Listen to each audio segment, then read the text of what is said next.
झारखंड विधानसभा चुनाव में प्रचार इस समय चरम पर है। राज्य में 13 नवंबर को पहले और 20 नवंबर को दूसरे चरण का मतदान होना है। झारखंड विधानसभा चुनाव में इंडिया और एनडीए गठबंधन की सीधी टक्कर होने वाली है, जिसमें दोनों ही तरफ से लोक लुभावन घोषणाएं की गई। बीजेपी के चुनाव घोषणा पत्र में 2,87,000 सरकारी नौकरियों में भर्ती, स्नातक और स्नातकोत्तर युवाओं को 2 साल तक 2,000 रुपए की वित्तीय सहायता देने और गोगो दीदी योजना के तहत महिलाओं को 2,100 रुपए प्रतिमाह देने का वादा हुआ है। दूसरी ओर सत्तारूढ़ जेएमएम कांग्रेस गठबंधन ने मुख्यमंत्री मैया सम्मान योजना शुरू की है, जिसमें महिलाओं को 1,000 रुपए प्रतिमाह दिए जा रहे हैं। ये रकम आगे चल करके 2,500 रुपए प्रतिमाह कर दी जाएगी। दरअसल झारखंड में असली लड़ाई आदिवासी वोटों को लेकर के है। राज्य की आबादी में 26.2% आदिवासी हैं। 81 सदस्यीय झारखंड विधानसभा में 28 सीटें जनजातियों के लिए आरक्षित है। जेएमएम महिला वोटर्स को जोड़ने में लगी हुई है, जिसका इंडिया गठबंधन को फायदा मिल रहा है। वहीं दूसरी ओर बीजेपी का ओबीसी और ऊंची जाति के मतदाताओं पर अच्छा खासा असर है।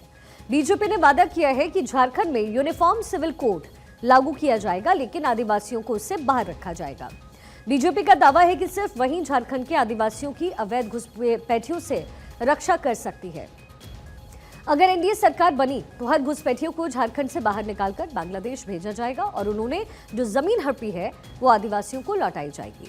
खदान और उद्योगों की वजह से विस्थापित लोगों का पुनर्वास किया जाएगा और इसके लिए विशेष आयोग गठित होगा।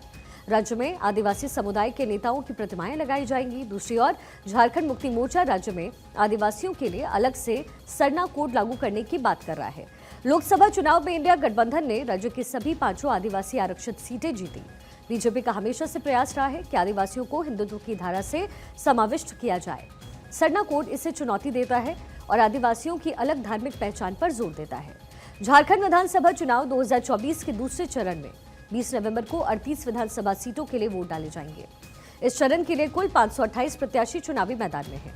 दीपावली का त्योहार खत्म होने और छठ महापर्व के बीच ही अब चुनाव प्रचार जोर पकड़ने लग गया।